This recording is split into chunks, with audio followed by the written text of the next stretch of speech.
वैदिक काल में जब कोई आदमी घिनौना काम करता था, गलत काम करता था, तो उस समय उसको कहा जाता था देव कहीं का। न देव शब्द वेद में गाली है और असुर शब्द वेद में महान है। कृष्ण को असुर कहा गया है, राम को असुर कहा गया। क्यों? क्योंकि असुर की परिभाषा, असु माने होता प्राण, असुर माने होता प्राण वाला, असु माने होता शक्ति, और असुर का मतलब होता शक्ति वाला।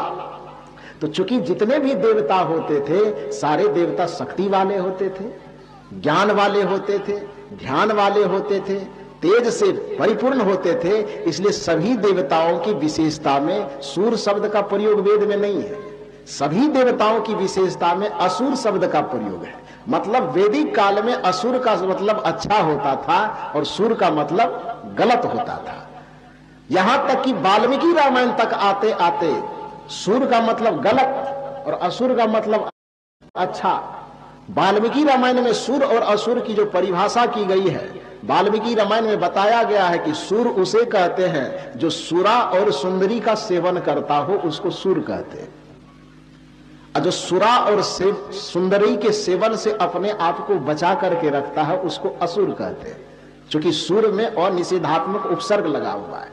संस्कृत में निह और अ निषेधात्मक उपसर्ग है, जिसका अर्थ होता है नहीं।